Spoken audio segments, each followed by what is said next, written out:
My name is Zakira Casado, and I've played almost every position on this team. But currently, I'm a lineman on offense, and defense, I'm a rusher, middle rusher.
How'd you get into flag football? Let's start there. This is a funny story. Actually, I saw it on Instagram, and I was at dinner with my kids and my current boyfriend, and not my current at that time. This is an ex.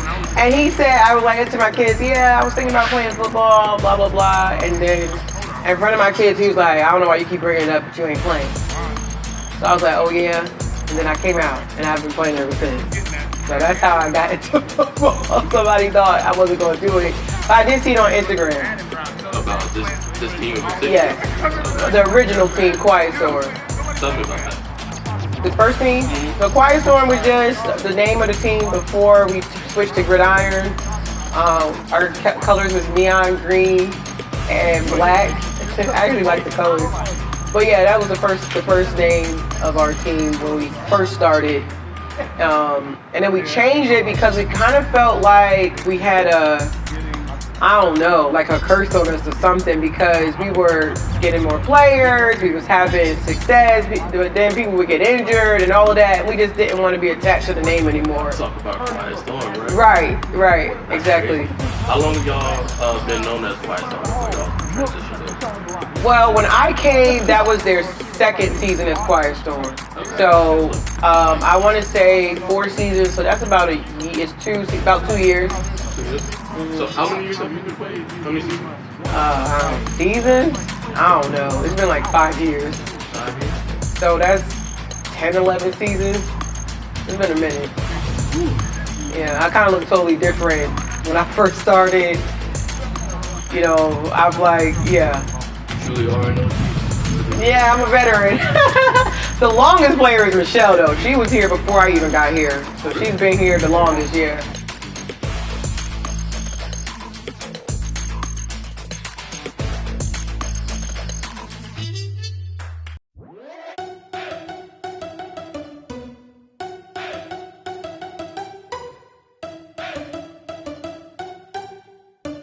My biggest injury was my knee. I thought I tore my meniscus, but in my right knee. But when they went in, they only had to shave it. So that was last January. But I was blessed because it was supposed to be 6 to 8 months out, and it ended up being 6 to 8 weeks. And then I had to train after, but I got back the week after when the season started. So I was able to play this past season because I worked hard at coming back. And I've also broken some fingers. So I'm be honest, I probably have one broken down, but I've broken about 2 or 3 fingers. Because of you being a part of this group for so long, you've been here basically since the beginning. And as you brought up before, you've seen a lot of women come and go. I'm pretty sure you've seen a lot of coaches come and go. Some of them probably turn. has any of them stood out to you as far as growth? Maybe it's yourself, or maybe it's another player, or whatever. Seen them from when they started to where they are now. Has any of them stood out to you? And if so, can you talk about Like old players? that? Any players? Yeah, I think that. Well, first of all, when people leave, you know, I don't ever take it personal. You know, I'm still friends with a lot of people who, well, not a lot. It's not like that many people who left us, but you know, I'm still cool with them. You still want to see them be great, you know, because football in my head is the connector to why me and you know, but it might not be because of just football. So if you have to go off and, you know, experience a different experience, that's what you have to do. But in my opinion, the reason why I stay, because you're gonna have to relearn and get in sync with a whole nother group of people. So that's why I stick and stay, and that's why I think that's, you know, but if you feel like you can grow somewhere else, then why not? But I love seeing players like, trying to think, like, I'm still, like, we're still cool with Maya. Maya was on our team. She started off with gang, you know, seeing her still do her thing is great, you know. I'm trying to think of anybody else. You know, whoever left our team and they're still playing football, it's never really bad blood. I don't really take anything personal. Everybody has their reasons for different reasons to why you go off to other teams. You know, just make sure it's what is the best thing for you. No one can argue with that. At the end of the day, we all adults. You know, but I think that for me personally, I feel like in order to grow with something like a team, because individual growth is different from group growth, you know. So individually, if you're working on yourself and you're making sure that you're the best individual, then that's going to add positively to the group. So I feel like, Are there individual aspects about yourself? yeah, let's say that who, me? Yeah. Oh yeah, definitely with football IQ. I never used to watch NFL games or anything. I understand football. I know what this means. I know what plays they're doing. So it's like a totally different language you learn.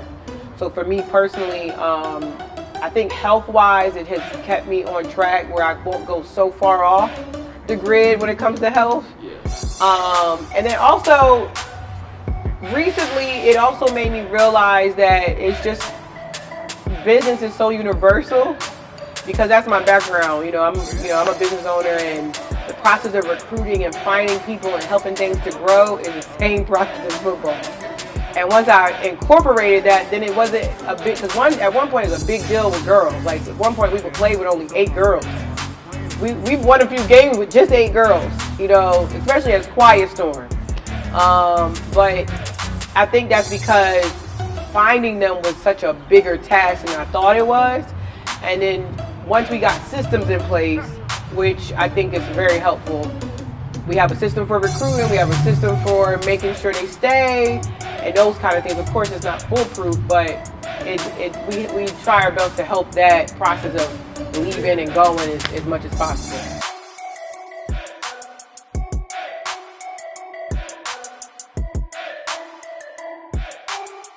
Natural when you be a double team. Let me try to actually do it. Really is.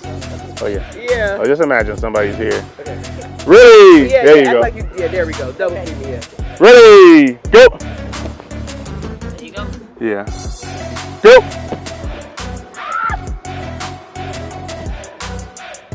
Oh my goodness.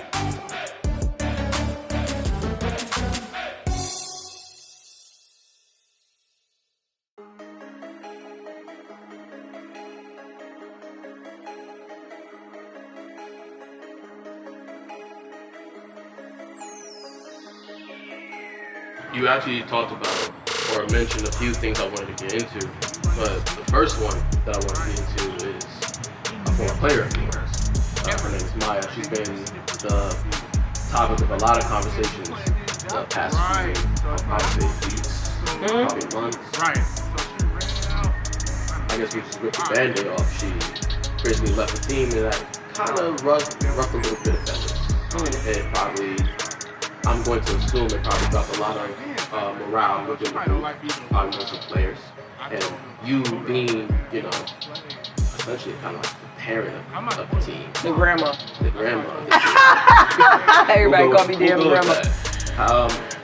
How do you feel about that whole situation in itself, and what did you feel you had to do with your experience?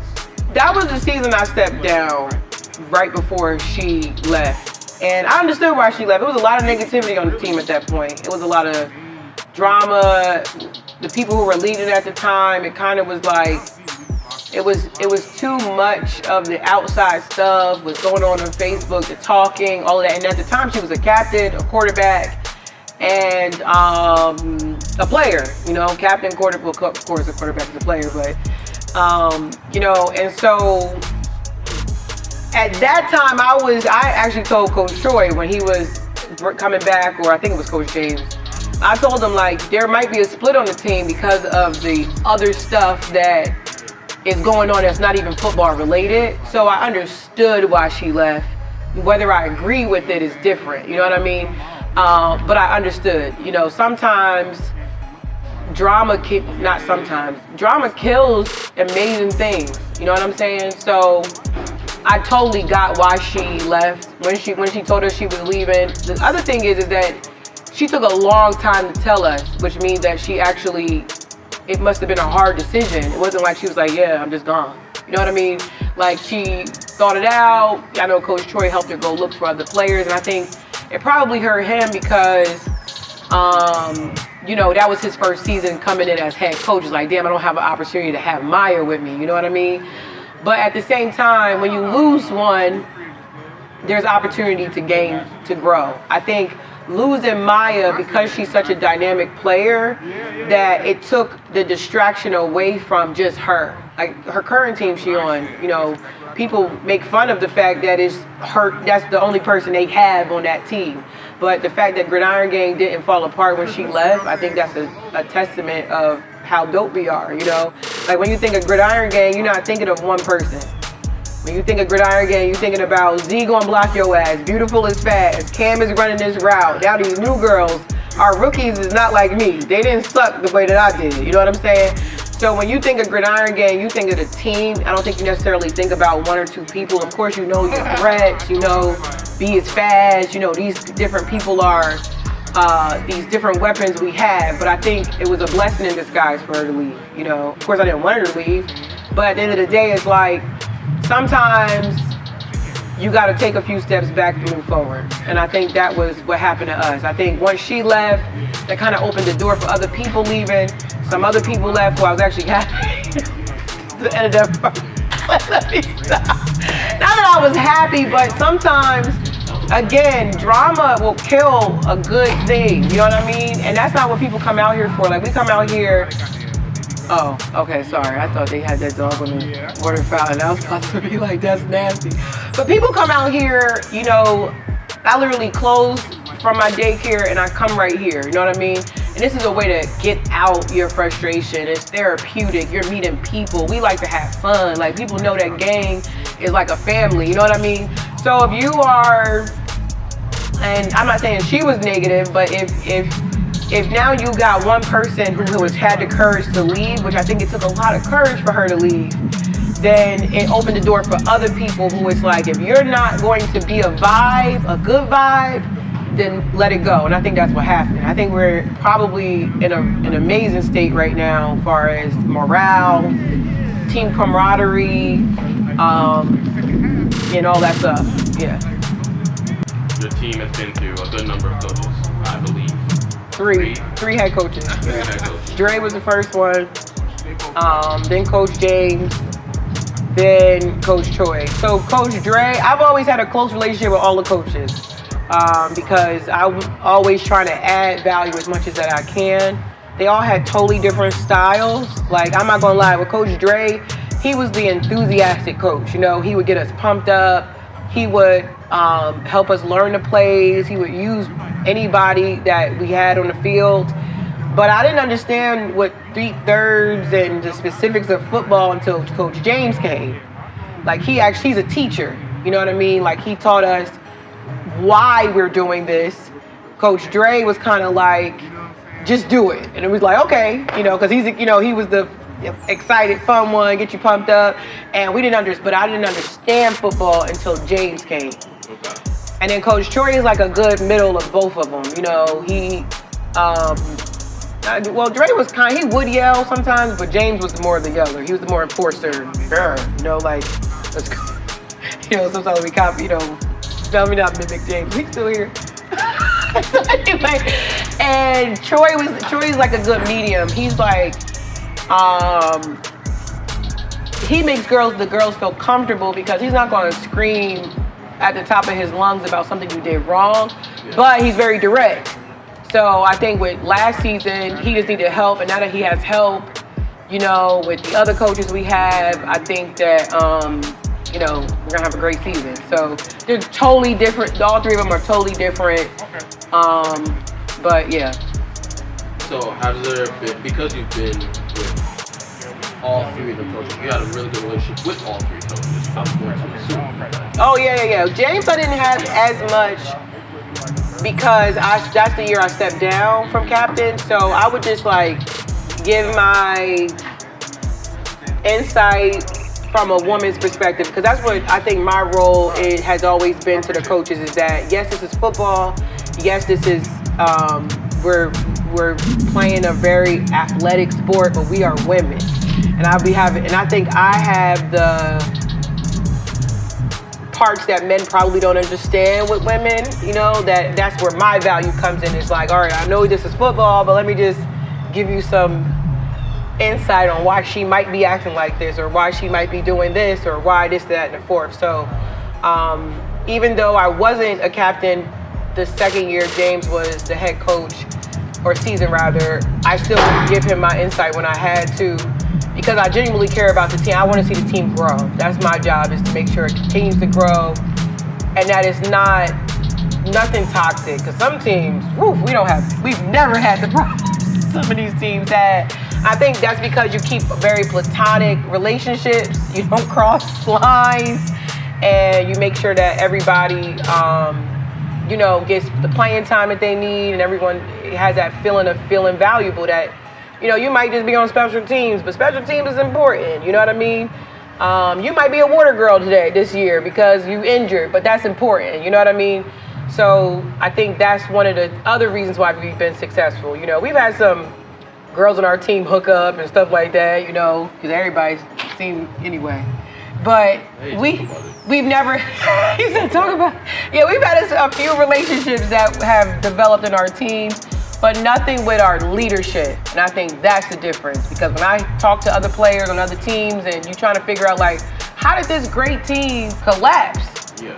It's because y'all getting That's a very valid point. It is. It's the reason why, from my senses, because I ask not just to be nosy, but when I ask why something falls apart that was so on the outside looking in, like, that was like a dynasty. Like, why did that fall apart? You know what I mean?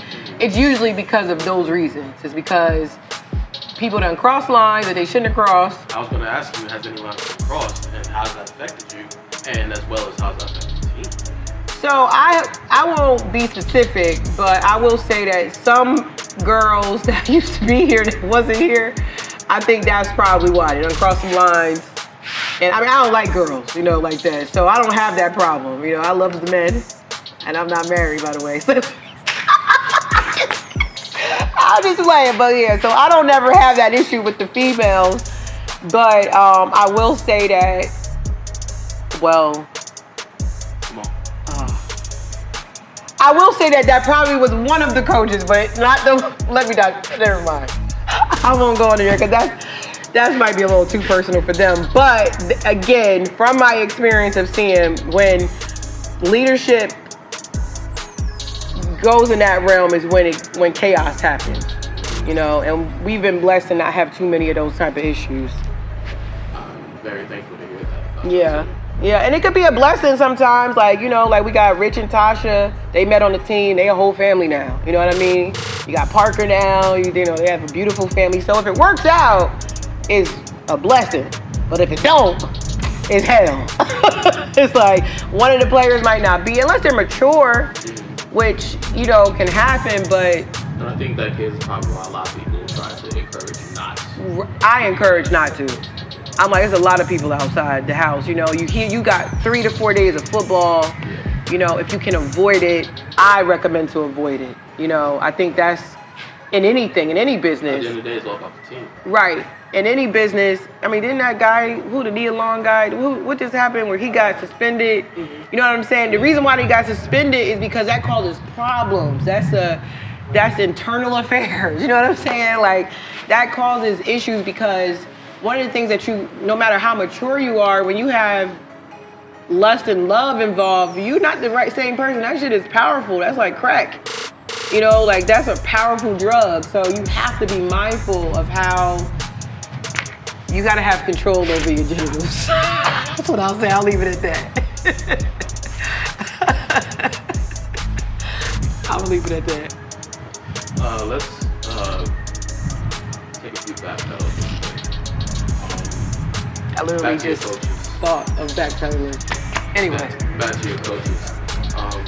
Has there been any either life lessons, lessons from the field that Coach Dre, Coach Chris, Sanders, anything that they have taught you that stuck with you that you now bring to under Coach Troy's leadership? Or you at least try to expand it by teaching other players? Like far as football? Yeah. Oh, yeah, like, football or life, it doesn't matter. Well, a lot definitely from both of them, James and Dre. James definitely taught what football is. You know what I'm saying? It's really inches. Like, I remember one practice he was teaching us, and one part of it that helped was when we were recording it, you literally see that it's only 10 seconds in a good play. Like a good play, even scoring is maybe 13 seconds. So I think that was really huge. And I think with Dre, because it was points where we only had like 8 girls both sides of the ball, he would teach us that it's really just about who can make the less mistakes. It's not everybody makes mistakes, but who can make the least amount of mistakes in this game is going to win this game.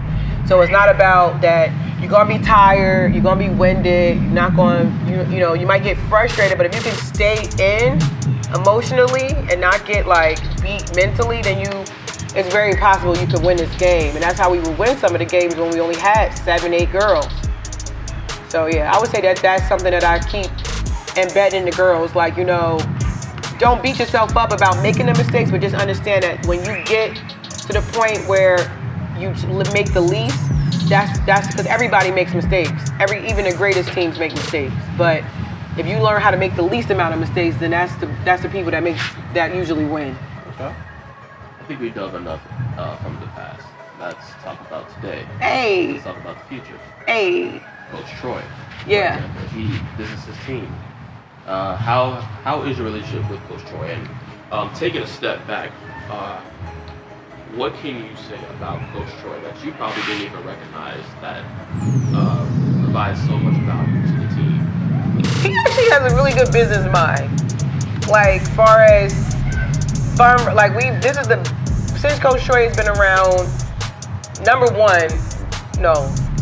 one thing I love about Coach Troy is that he's definitely confident in us. He's the first coach that wants to take us that's going to nationals with us. This is the first time we've traveled outside of North Carolina. We've never been to an Atlanta tournament. We're going to Lynn Lewis next week.